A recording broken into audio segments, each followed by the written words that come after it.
COVID-19 dengan mendidik keluarga dan komuniti. Amalkan 3W yang baik untuk melindungi diri daripada jangkitan.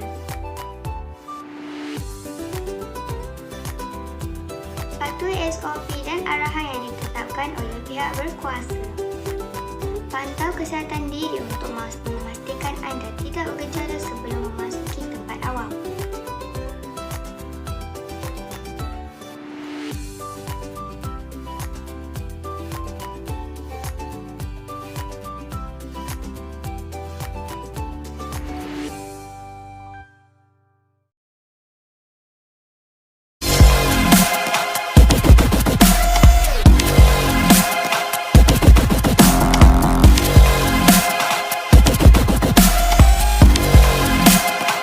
Bismillahirrahmanirrahim. Allahumma inni a'udzubika minal bawasi wal jununi wal juzami wa min syai'in asqa. Ya Allah, aku berlindung denganmu daripada penyakit sopak, gila, kusta dan daripada segala penyakit yang berbahaya. Amin ya rabbal alamin.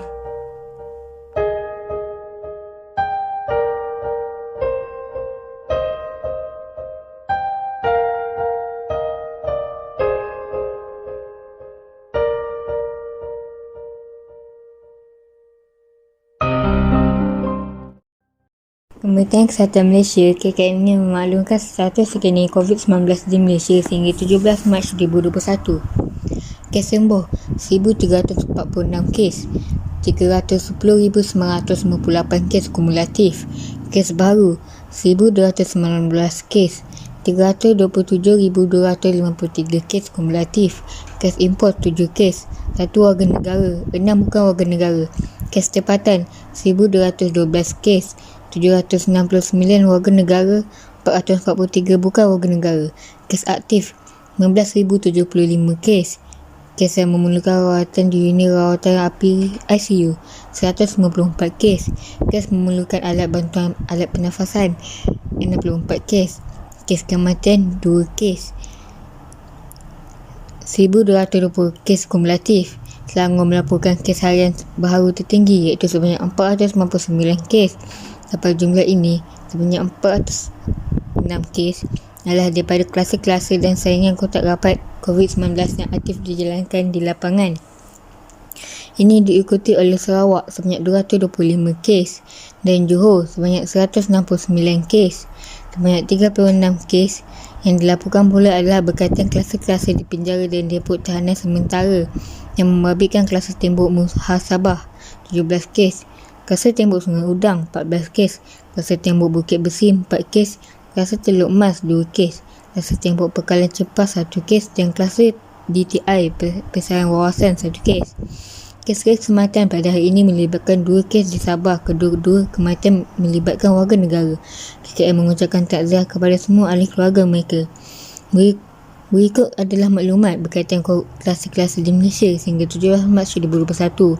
Jumlah klase 1,267 klase, jumlah klase baru 12 klase, jumlah klase yang telah tamat 838 klase termasuk 11 klase yang tamat pada hari ini, iaitu klase jalan DC, klase ladang pekan, klase dedap, klase jalan udara utama, klase jalan Harun, klase tapak bina jalan Ceras, klase Pesaran Subrang, klase jalan Kasturi, klase Senai Murni 4, klase jalan Lazuaidi dan klase Industrian Wawasan.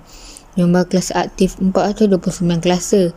Jumlah klase dengan pertambahan kes baru pada hari ini 58 klase dan klase-klase dengan pertambahan kes baru tertinggi pada hari ini adalah klase Subang 2 146 kes, klase Jalan Setia Jaya 57 kes dan klase Kompleks Perabot 43 kes.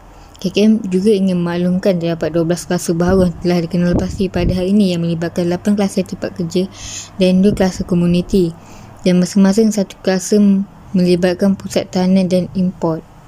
Pencen 12 klase baru yang telah dikenal pasti pada hari ini iaitu klase Subang 2. Klase tempat kerja ini melibatkan daerah Petaling di Johor. Kes-kes dalam klase ini dilaporkan posisi COVID-19 bermula 16 Mac 2021. Saingan bersasar pekerja-pekerja sebuah kilang yang terletak di Jalan Subang 2 Taman Perisian Subang, Petaling. Hingga 17 Mac 2021, sejumlah 602 individu telah disaring, di mana 193 kes dikesan positif COVID-19 dalam kes ini. Kelase Meranti Jaya. Kes tempat kerja ini melibatkan daerah Sepang di Selangor. Kes-kes dalam kelase ini dilaporkan positif COVID-19 bermula pada 14 Mac 2021. Hasil saringan bersasar pekerja-pekerja yang sebuah kilang yang terletak di Taman Meranti Jaya, Puchong.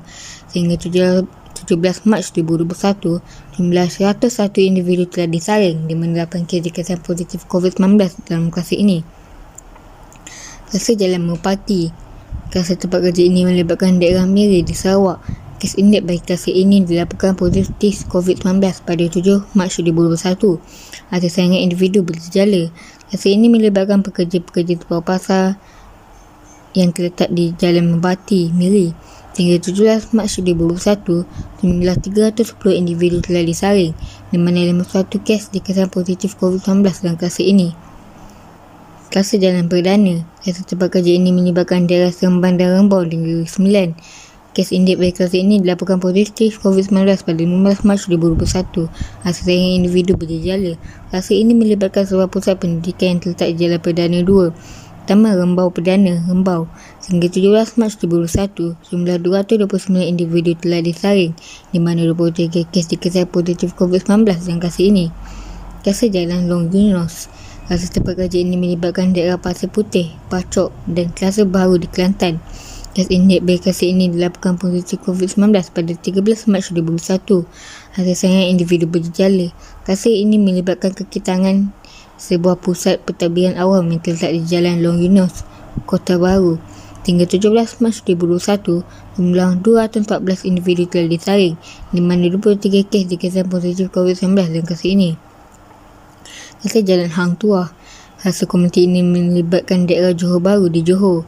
Kes indeks bagi kelase ini dilaporkan positif COVID-19 pada 7 Mac 2021. Hasil saringan individu bergejala. Nama kelase ini merujuk kepada lokaliti penurunan kes dalam kelase ini, iaitu Jalan Hang Tuah 24, Johor Bahru. Hingga 17 Mac 2021, jumlah 155 individu telah disaring, di mana 20 kes dikesan positif COVID-19 dalam kelase ini. Kelase Taman Ria 6. Kelase komuniti ini melibatkan daerah Tawau di Sabah. Kes indeks bagi kelase ini dilaporkan positif COVID-19 pada 11 Mac 2021. Hasil saringan prosedur. Nama kelase ini merujuk kepada lokaliti keedaman kes indeks bagi Taman Ria 6, Seri Tanjung, Tawau. Hingga 17 Mac 2021, jumlah 85 individu telah disaring, di mana 16 kes dikesan positif COVID-19 dalam kelase ini. Kelase Adro Minda. Kelase import ini melibatkan daerah Muar di Johor. Kes indeks bagi kelase ini dilaporkan positif COVID-19 pada 15 Mac 2021. Hasil saringan individu bergejala. Kelase ini melibatkan kru di kapal korek di Singapura.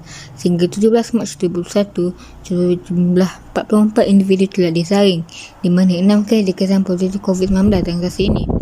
Aktiviti perhimpunan yang dianjurkan tanpa mematuhi SOP dapat meningkatkan risiko penularan COVID-19 pada orang ramai. Justru adalah amat penting bagi kita sentiasa berwaspada dan berusaha melindungi diri sendiri, keluarga dan juga masyarakat di sekeliling kita daripada mendapat jangkitan COVID-19. Penularan virus ini boleh dielakkan dengan sentiasa memastikan penjarakan fizikal yang selamat, kerap mencuci tangan dengan air dan sabun atau hand sanitizer serta pemakaian alat pelitup muka. Kepada seluruh rakyat Malaysia, kita sudah berada di gelombang ketiga COVID-19. Oleh itu, usahalah kita menuding jaya dengan menyalahkan antara satu sama lain, iaitu kita bangkitlah semula macam mana kita melintas sejak pandemik ini melanda negara kita. Patuhlah SOP yang dikeluarkan kerajaan, elakkan 3S dan juga amal 3W. Berikut situasi peningkatan kes COVID-19 dalam negara ini telah mencapai jumlah kumulatif sebanyak 327,253 kes. Masyarakat dinasihatkan untuk lebih berwaspada dan berhati-hati dalam mengurangkan risiko penularan jangkitan COVID-19. Kepatuhan rakyat terhadap SOP kunci utama bendung COVID-19 selepas PKP 2 dijalankan di kes kini menunjukkan penularan seperti yang dijangkakan. Namun, kepatuhan SOP setiap individu komuniti terhadap SOP adalah kunci utama bagi memutuskan rangkaian jangkitan COVID-19. Ini sahaja untuk berita pendek hari ini.